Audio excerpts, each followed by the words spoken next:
Welcome to the Mama Podcast. This week, Heidi sits down with the brilliant Manisha, a counsellor specialising in baby and child loss and perinatal mental health, based in Nottingham.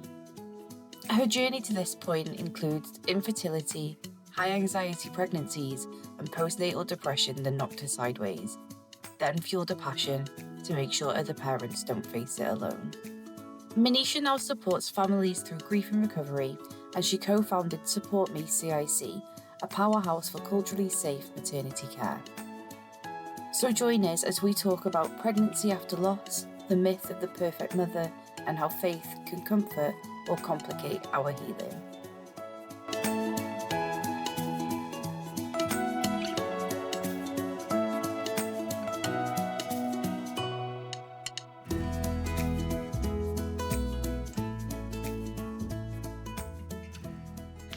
Welcome to this edition of the Mama Podcast. I'm Heidi Eldridge, your CEO of Mama Academy, and I'm delighted to be here with Manisha. Thank you so much, Manisha.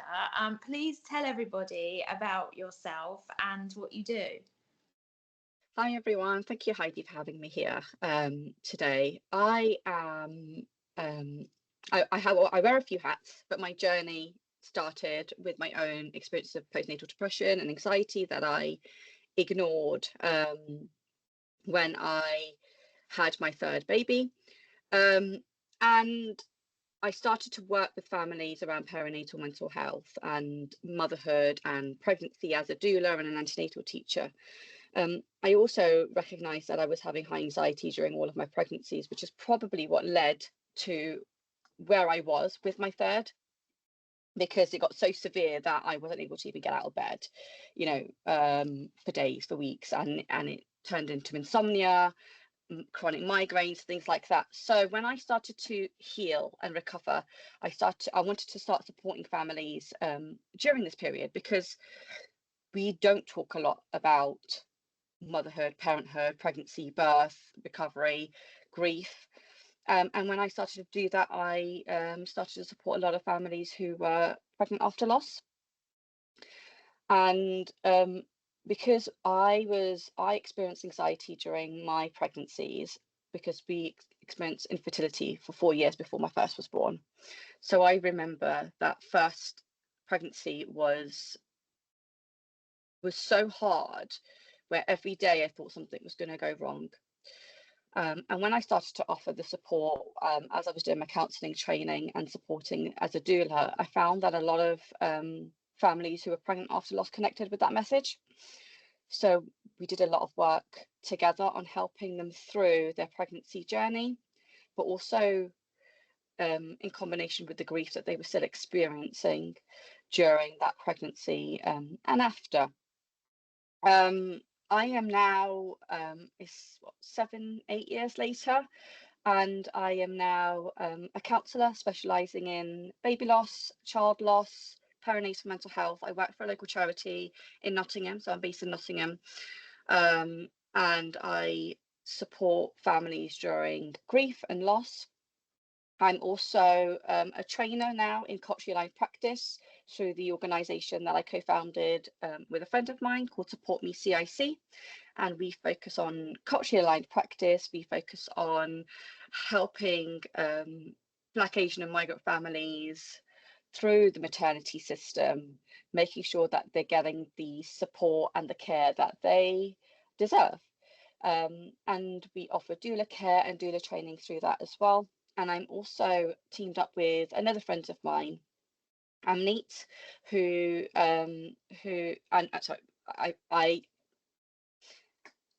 I've also paired up with another friend of mine to do some training on culturally aligned baby loss, because a lot of the conversations that I have with fellow professionals around baby loss, there doesn't seem to be as much around there on supporting Black, Asian migrant families, those who hold faith very close to them, those who are spiritual. And when I speak to families, they always feel like there's a gap when it comes to the support that they are receiving, where their faith, their ethnicity, their background, their history are not acknowledged when they are receiving baby loss support. Wow. Yeah. That's a lot. That's a lot, Manisha. That is incredible. Your journey is incredible. And you've missed out the part that you're a mother as well. Yes. I think I did, because I tend to, and this is me, I do tend to focus on other people sometimes more so than myself. But yes, I have 3 boys. They are now aged 14, nearly 12, and nearly 10. They're going to be all in their teenage years soon, which is scary. And yeah, I think I was able to focus on this soon after I started recovering from my own experiences, and now they are self-sufficient, they're great, and I feel like I have that space to focus on supporting others and educating others and facilitating those safe spaces for people. Yeah, absolutely. Well, it's just incredible the journey that you've been on. So tell us a little bit about how it felt going through the infertility and having to wait so long to conceive Yeah. a baby. Because then obviously when you did eventually, but it took 4 years, you then went on to have three quite Yes. quickly, quite, Yes. quite close together. So what was it like, yeah, those 4 years beforehand, and then suddenly having three under the age of 4? Yeah, it was honestly it was really hard, because I have endometriosis, and I think for those of you who have endometriosis can understand the challenges that come with that, but infertility is definitely one of them. I tried I was under the fertility clinic, and it wasn't working, the things that they were trying, and I think the next stage was IVF. Um, but I was going through my own stuff at the time. So I know this is a bit of a, maybe not what we were expected to talk about, but I converted to Islam when I was 19 years old. So I didn't have a lot of family, because I at that time I had separated from my family. So it was just my husband and I at that point, and a lot of our family, weren't involved in our lives at that time. And when it came to that point where they said you'll need to now go through IVF, because it's just not working, I was, I think, probably pretty depressed and anxious at that time, just didn't recognize it. And I was just, I can't do it. I need to stop. I need to pause, because it's too much. And I just felt like, and I honestly, I held on to my faith. I really held on to my faith at that point. It was so important for me to decide this isn't for me.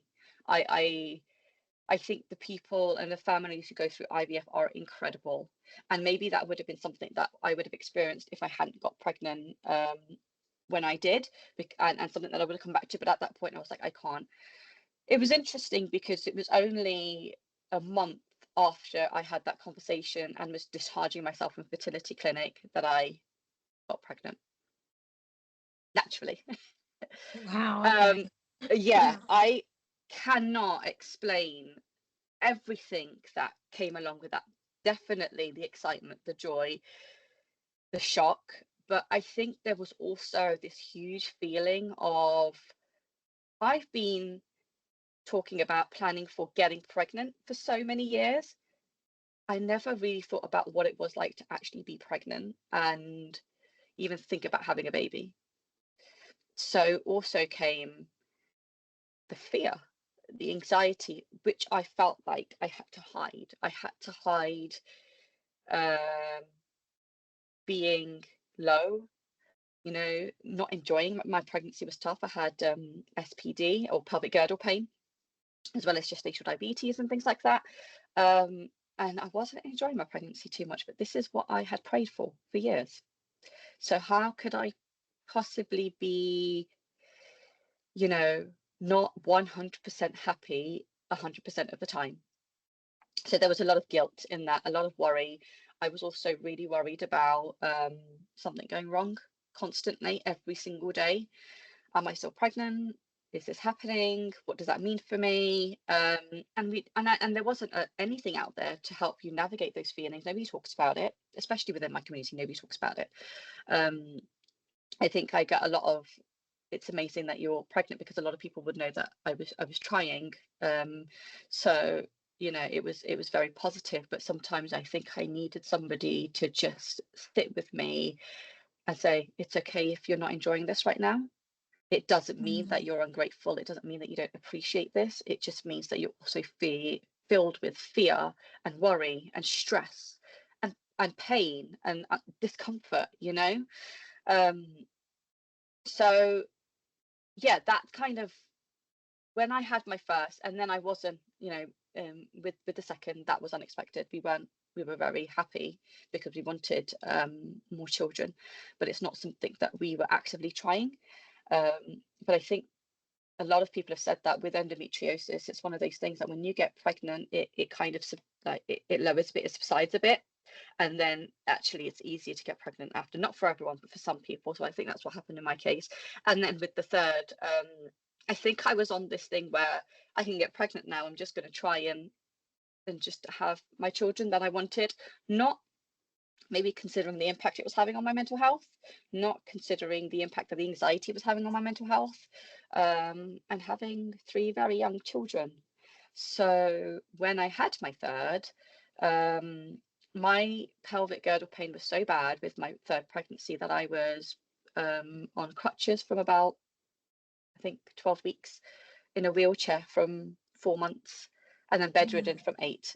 Gosh. So, and you've got the other 2 to look after. And I had the other 2, and we didn't have family around us. It was still just my husband and I who was working full time, and it was just us. So there was a lot happening, which I didn't acknowledge was going to, because again, we do not talk about mental health, and we definitely don't talk about perinatal mental health. So when I had him, I thought everything's going to be fine once I've had him, because physically I would be better. Except mentally, I was not. And that's when I was, started to get very depressed and started to get very anxious. The thing is, it was really weird when you have depression and anxiety together, because you have very low energy and you don't have, you don't want to do anything. So I actually stopped socializing probably for about 2 years before that anyway. I don't want to go out, all of the kind of usual symptoms we know about depression, but I couldn't sleep because I was high alert and I was anxious and I was worried, and I felt very guilty for not being able to do the things that I felt that I needed to do as a mother, especially because I wasn't able to do much during my pregnancy. I felt like I had to make up for it. And it was not a good place. I only actually got help around 18 months after he was born, and that was literally my husband dragged me to the GP, and he was like, you need help. It was interesting because he did recognize it, and I think he was trying to be really gentle with me for a long time to help me to come to terms with it. But I, for some reason, thought, if I admit I have postnatal depression, I'm also admitting and I'm going to get emotional, but I'm a bad mum and I can't cope. And this is what I have prayed for, I have dreamed for. I went through years of trying to have my children. How could I possibly now not be happy? Because we kind of say if somebody's depressed, it means that they're not happy. That's not what it is. So that's kind of when I started to get a bit better once I went to the GP, and we started to get a bit better with my health. And that's when I guess I kind of got out of that a little bit. I was like, how did I allow myself to get there in the first place? Because when you come out on the other side and then you think about what you've been through, you're like, why? How? What happened? And what was interesting was when I started to talk to people within my community about it, I started to hear floods of stories. And I'm like, people are going through this in silence. And I started to hear about people's experience around baby loss, infertility, pregnancy after loss, or postnatal depression, postnatal anxiety, psychosis. And I'm like, so this is happening a lot. We just are not talking about it. It was only when I started to open up about myself, people felt they could come and talk to me, because they were like, oh, you've spoken about this, so I feel like I can talk to you. And that's where I was like, this is not okay. Something needs to change. It's so interesting that you talk about being a bad mother. Yeah. Because I think the majority of us women feel like that quite often, Yeah. in a variety of many different circumstances. And I've experienced this very recently. And we wonder where this comes from in our society, as why do we put such massive, Yeah. high, unrealistic expectations on ourselves? Yeah. And I had to ask myself the question, well, what is a good mother then? If I'm a bad mother, what is a good mother? What am I trying to achieve? What am I trying to aspire to? Yeah. And that was actually a really good question to Yeah. explore, Yeah. because I think some of this idyllic way that we should be is completely unrealistic. It's as though we're a robot Yeah. with hundreds of different arms, managing hundreds of different multitasking jobs all at the same time. And a lot of it comes from social media pressures as well, because, you know, we're flicking through our phone all the time and we're seeing Yeah. things in our faces all the time. And so we're expected to be like the best chef in the Yep. world and, you know, have everything organized. But actually, it's perfectly normal to feel the way we do, to feel burnout, to not be able to be everything to everyone and do everything. And one of my things was, what if I forget to pack my children's lunch for school? I Yeah. mean, how, you know, they get to lunchtime and they've got no lunch. Like, but actually, that's really normal, because we live in this life where we're 100 miles an hour. We're doing a lot of the same things every day. And so we put guilt on Yeah. ourselves all the time. And you're right, I think especially when we're looking at children and it's something that we really, really want and we're doing everything we can to get that. And then suddenly we've got that, Yeah. and it's life, right? Life Yeah. is tough. You've got all the hormones and everything going with that, and I just think it's so important for us to support each other and say this is so normal, no Yeah. matter what your circumstances, no matter what's happening. It's so normal to feel guilt, and actually that is one of those automatic negative thoughts that we're going to have 100 times a minute, that we've just got to acknowledge and just say that's just society Yeah. doing its thing. It's not real. We do not have to feel guilty, because at the end of the day, we love and appreciate our children. We do see them as precious gifts. We absolutely adore them. Yeah. And we're always going to try our best. I And think that's all that's it. we can do. That is all we can do. And I think, I think with social media has come some great things, definitely. But I think with one of them has been a lot of shaming, a lot of people shaming other people when they don't actually understand their situation. It's so easy to assume something bad of someone when you don't know kind of the context of it. And I think what we do sometimes as women is, I remember this, and I go to therapy now still, but when I was going to therapy then, I would look around me, and what you're talking about this, what do you think is a good mother? There was two things that impacted me. One was I would look around me and I would see parents and their relationship with their children, and I would just my brain would take on all the best bits and completely ignore the times where things weren't going well with them. I would give them the compassion of, "Yeah, that's okay, but let's just take these best bits." And then I would create this, like you said, completely unrealistic image of what I should be, because I've taken the best of this person, this person, this person, this person. And there is no way that we can achieve that, because we're No. human. And you're focusing on the negative stuff Yeah, on you. on you, exactly. And then I think the other thing for me was what was watching my mom and my aunties, because they came here from abroad. So my mom came here from Kenya, and my dad is from Uganda. And watching the hardships that my parents went through, and my aunties and my uncles went through, um, you know, moving here from a different country, and the things that they would have had to deal with, but not showing any hardship on their face. So I learnt that my grandmother had, I think, 4 baby losses. I only found that out later on, probably in my teen years. But it was interesting because when we talk about it, it was kind of like, yeah, it happens. There's no acknowledgement of the emotion that was attached to it, or how my grandma would have experienced that, you know, as a person, as a woman, as a human, to lose those children. And then when I think about my mom, she worked incredibly hard because she was working, and it was me and my brother, and it was all, everything was kind of, it was hard, but she never complained or never showed that things were hard, just got on with it.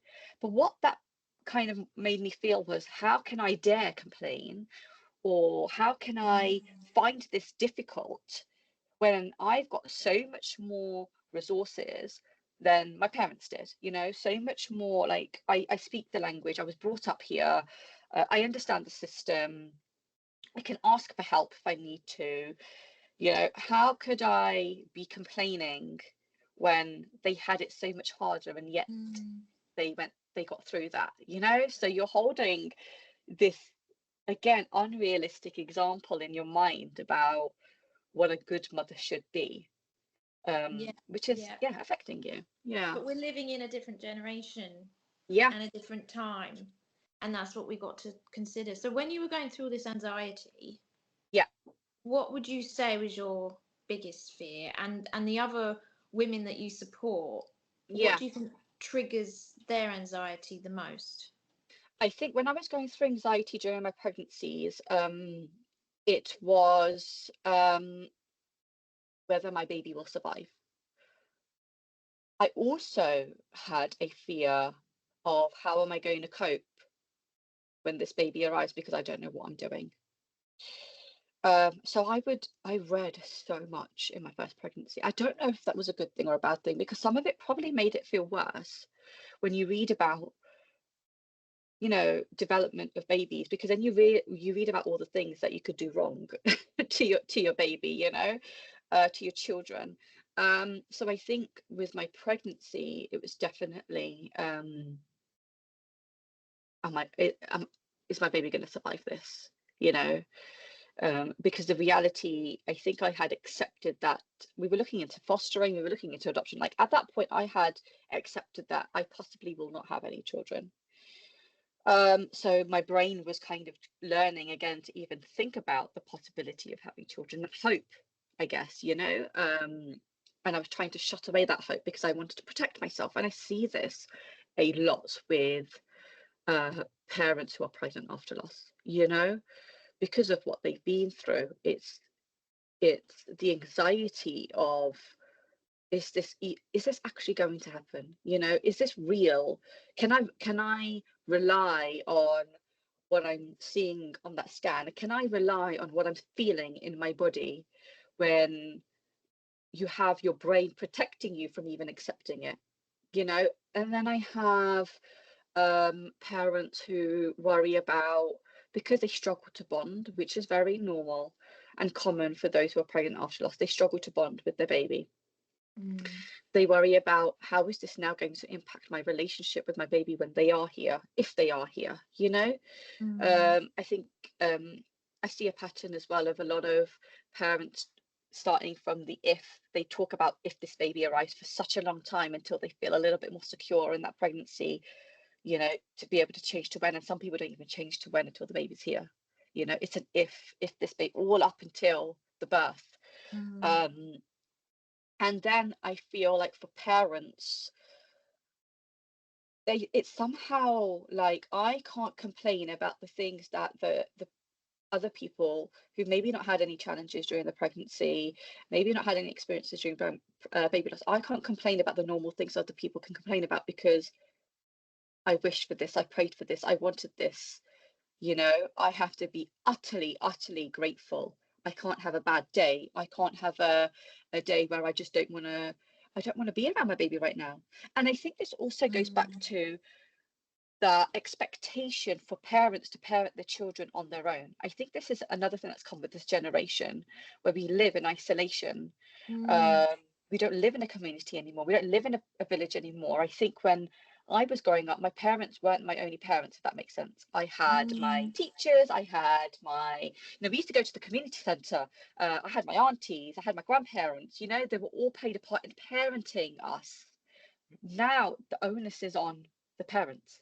They say it takes a village, don't they? It does take a village, but if you're not Yes. able to offer everything for this child, you feel so guilty about that. You're not supposed to. That's not how it's meant to be. No, The it's child very should true.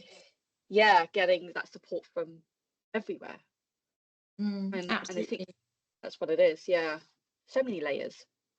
There is so many layers, and you're bringing memories back for me now as well. I remember for me when I had my rainbow baby, Yep. I couldn't imagine bringing him home, and it's strange because obviously I was pregnant for 9 months, which is quite a considerable amount of time, and I would have seen him quite often on the scanning machine, and yet when I actually had him and he was put in my arms, I was like, well, how did this happen?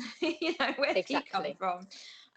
I wasn't really prepared for it because I'd done all the prep a year before.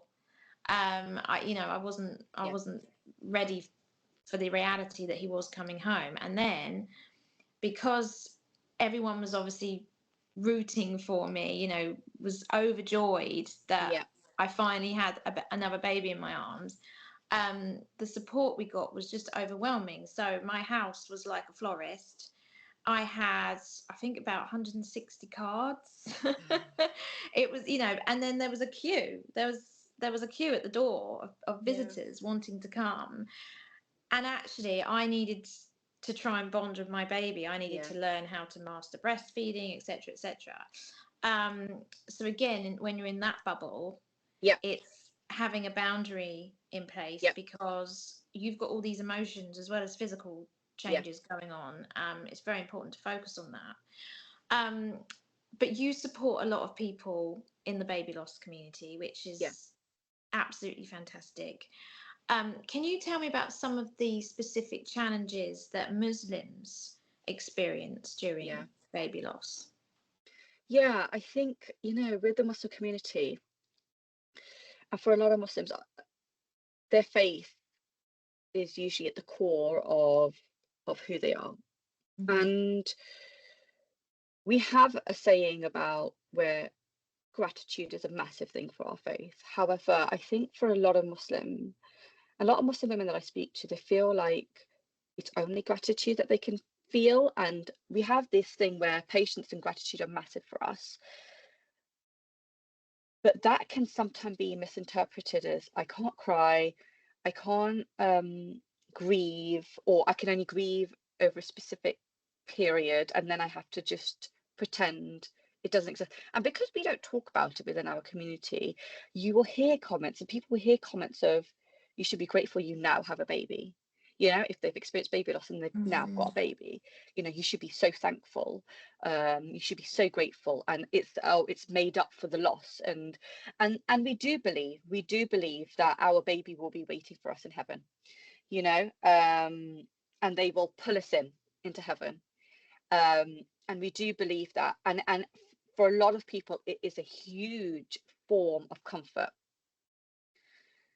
But sometimes I think what people don't kind of remember, acknowledge within our community, is there's also grief, heavy grief. Yes, we will see them in heaven, but that doesn't mean you do not experience the grief that you are feeling and that loss that you are feeling now. And somehow, I guess, processing that loss and experience that loss doesn't mean that you don't believe that your baby will be in heaven. Sometimes I think there's a bit of a challenge there for some people. I also feel like for a lot of support that's out there, and I was talking to someone about this the other day, about just faith in general. Actually, it's not just specific to Muslims. We don't bring it in the room. We don't we kind of like talk around it, and what happens is if you're offering support and you can tell that somebody is of faith and you don't bring it into the room, there's a lot of people, and I've heard this from different faiths, they won't bring it in the room because they don't know how you're going to respond and react, and they don't want to make So you feel true. uncomfortable. So So true. if you start talking about your faith, because one of the common things that I've heard actually from midwives is, we say as Muslims, Alhamdulillah, which is God is great, you know. No, praise be to God, not God is great. That's Allahu Akbar, but you know, praise be to God. And we say that after every occasion, anything that happens, Alhamdulillah, because everything goes back to God for us. And I think when I was talking to somebody who was a midwife, a brilliant midwife, she felt really uncomfortable. She opened up, and it was really nice that she opened up to me about this. She felt really uncomfortable about this, saying, there's this couple, they've lost their baby, and all they've said to me is, Alhamdulillah, you know, we're grateful to have known him for X amount of time and things like that. So how can they say that? And I was like, they hold on to that because they hold on to their faith. That doesn't mean, though, they don't feel grief and loss. Don't mistake that for the fact that they are not in pain. They are in incredible pain. They are just holding on to their faith to help them through that pain. On the other side, and this is what I kind of teach in our training, is it's not appropriate, where I've heard it from the other side, where there's been a Muslim professional that said, Alhamdulillah, you should be grateful to a parent who's grieving. Again, that's not, it has to come from the parents, what Yeah.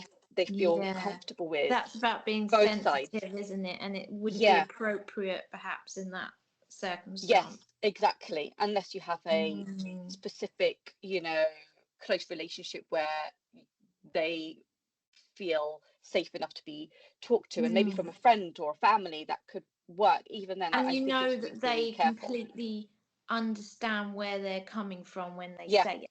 yeah. Yeah. And I think it's just about being more open about faith, spirituality. You know, I feel like we do not talk about it enough, and people don't feel they can talk about it then themselves because they don't know. They don't know how this person is going to feel about if I talk about my faith right now, you know, Mm. especially if they're uncomfortable themselves. Because, like this midwife, she was very uncomfortable. It's like, how can you say that you're grieving for a child and your baby's died, and you're saying praise be to God? Like, that doesn't compute. But for a professional, you don't have to understand to offer empathy. Mm. You know, you Mm. don't always even have to agree to offer empathy. If this is where they're at, it's really important to meet them where they are at, you know, and try to understand where they may be coming from, and leaving kind of your judgments at the door at that point. And do you also think, because I'm going back to my Yeah, circumstance, so I'm a Christian, so I yeah, also have faith, and yeah, it sounds very, very similar to yeah, your faith actually. And for me, yes, we should praise God and be grateful for what he gives us. But for me, when I first lost my son and I finally found the strength to go back to church, yeah, because obviously it was very, very difficult. It was a good few months later. So the first week that we had lost him, the service at church was very somber and it was all focused on us and our loss, and mm, but when I went back a few months later, obviously they'd moved on. yeah, They're not going to bring us up every week. And they started singing this song, this hymn, which was in every circumstance of life I will praise you. yeah, And I was so annoyed, yeah, I was so upset. I was thinking, today is the first day, that I've come back. yeah, And I was, because you do experience all sorts of emotions, don't you? And you're angry and you're yeah, questioning everything and you're thinking, why has this happened? And yeah, it's just a sense of complete confusion. Obviously my yeah, faith then did rebuild, yeah, and it got back to a concrete faith. I'm back there yeah, again now, but at that time when I was going through it, it was very difficult. So I imagine that must happen for Muslims as well, does it? yeah, Sometimes your faith could be really knocked and you think, yeah, why has this happened? Because it's not like we blame God, We No. don't blame God for this situation. And actually he redeems from it. You know, I've turned the tragedy into this charity, for Yeah. instance. He can turn a bad situation into good, Yeah. but that doesn't mean to say he caused it in the first place. Yeah. But I think when we're going through that initial grief and anger and confusion, it's hard. And then if we've got other people around us of the same faith, sometimes they try and put that on us, Yes. and it's like, I'm not ready for that yet. Just Yeah. let me have my moment. Yeah. So is that the same for Muslim faith? I imagine it Yeah. is. Yeah. And I think it's probably common across the board, because our Mm. relationship with God is very unique. And I think that, again, is that there's an assumption out there, and this is what I try and teach, is not all Muslims, not all Christians, not all Jewish people, not all Sikh, Hindu people are going to be exactly the same just because they share a faith. Mm. People Mm. have their own unique journey and relationship with God. And it does tend to, obviously, when you're going to hard times, for some people, I know, when they're going through hard times, they hold on to the faith even more so, and they become stronger. For others, and I struggled. So when I was going through my postnatal depression, anxiety, my own relationship with my faith, became difficult as well for me. And I think it's about trying to acknowledge that people have their own journey, and support for one person doesn't look the same for the support of another person. The right words for one person isn't the right words for another. And I think this is where we need to pull back and actually allow the people who you're supporting to take the lead and learn from them, use the language they're using, Yeah. you Yeah. know, rather than imposing what you think is the right thing to say at that point. Yeah, absolutely. So how do Yeah. you support the women that you have through your counselling service? So with the counselling service, it's with a charity of all and no faith. So it's available for everyone here in Nottingham. And I think at times spirituality has come in. I've had clients who are Christian. I haven't had any Muslim clients in yet, and that's probably because our own challenges of engaging with services, which is why I'm trying to do more work around culture line baby loss and finding ways to raise awareness around services that everyone feels comfortable to access. And there's so many layers to that, and the reasons why we don't have as much engagement. But I think, when, as a counsellor, my job is to allow people to say all the things that they feel they cannot say to other people to me. I am angry. I don't like what I'm going through right now. I don't want to be around my baby right now. I don't want to be around my partner right now. I don't want to go through this right now. Or questions, why has this happened to me? Why, there's things that sometimes we say out of pain and guilt that we would not dare say to others. But as a counsellor, they need that space to be able to Yeah. say those things, to help them process them. And saying them out loud is like that validation, because again, I'm not there judging them. It's just holding them. And I think that's the main thing. Absolutely, because like you said, everyone's journey is different, it's unique, and you just need that support to navigate your way through. So what else does Support Me do? Support Me, we don't do anything specifically on baby loss just yet. We are actually launching our new counselling service under Muslim Village, because we've got some funding, which is exciting, coming up hopefully in a few months, and that will include perinatal mental health and baby loss support. So that's really, really exciting. But what we do is we have our villages. So we started off with Polish Village and Muslim Village, because Anna is Polish, and we both were doulas who felt like we came into this field wanting to support the families who couldn't afford the support, or didn't even know that they needed the support. So we offer now support through the villages, which is face-to-face in some locations. In Nottingham we have Muslim Village, and Newark we had the first Polish village, so, and then we've got a few other locations now. We offer doula care through our doula care program, and we offer doula training, so culturally aligned doula training program.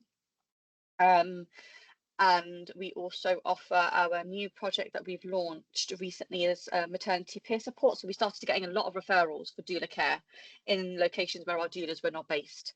So what we have launched recently is our one-to-one support, where anyone from a Black Asian migrant community who needs advocacy, you know, befriending support during that maternity period, we will pair them up with somebody from who speaks the same language, and I think that's what we're trying to do, is trying to support them in the language that they speak, and support them through that journey, making sure that they feel like they're getting the care that they need, they're asking the questions, they understand the system, they understand their choices, and again, just somebody to give them that continuity of care throughout their maternity journey.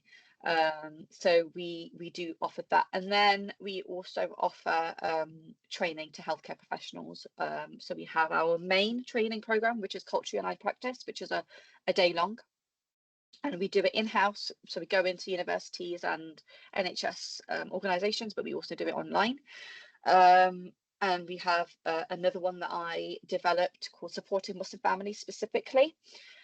And then we are working on and going to, I think, soon be launching our next one on caring for migrant families, like thinking outside the box when it comes to translation and interpretation services. You know, families who don't speak English or speak very little English, or where English is their second language or third language, you know, needs their needs are way beyond a translator.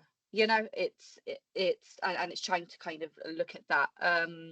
And we also attend conferences around neonatal care, maternity care, things like that, just to talk about culturally aligned practice. So yeah, it's a lot, and we have is a lot. Yeah, we are grateful. We have over 35 volunteers to help us, because we don't get a lot of funding, unfortunately. But our volunteers are absolutely incredible to help us make, you know, things happen. Wow, what a valuable resource. That is just Yeah. amazing. I absolutely love that. And we will get it added to our website. Yeah. Definitely, because I know so many women that can do with the advocacy, you know, having a doula there for them. So we'll definitely get that added to the website. And obviously you're on social media, and you have your own website as well, which is what? supportmecic.com. cic.com. Fabulous. Well, it's been an absolute pleasure chatting to you today, Manisha. Thank you so much. I just wanted to end with highlighting our pregnancy helpline as well, because that's all to help anyone that's pregnant with anxiety. So whether you're a healthcare professional, whether you've suffered baby loss, whether you're considering the next pregnancy, or whether this is your first and you're just suffering from, you know, severe anxiety, please do give us a call. We have a midwife there to help you and support you. But how would you like to end, Renisha? What is your sort of final thoughts to our listeners that are listening in today? If anyone is feeling anxious, what's your message for them? My message is, please do reach out. Don't think that there aren't people out there that understand. You know, there are so many people, actually, from what I know, who go through anxiety, who go through depression during the perinatal period, baby loss. Reach out for support and get in touch with us, or get in touch with Mama's Academy, you know, to find the resources or links or contacts that could help you through your journey. I also want to say, do not minimize what you're going through. That is probably the main thing. Do not minimize what you're going through. Allow yourself to accept that what you're going through is difficult and you deserve support. Absolutely, yeah, because we can get into the habit of that, can't we? We look at other people and think, oh, my situation's not as bad as theirs, but exactly, that's how we go on a downward spiral. So it's getting help at the first possible opportunity. Definitely. Wonderful. Well, thank you so much. Keep up the amazing work that you and Support Me are doing, because you're helping so many people. And hopefully we'll have you back to chat with us soon. Yeah, that'd be great. Thank you so much for having me.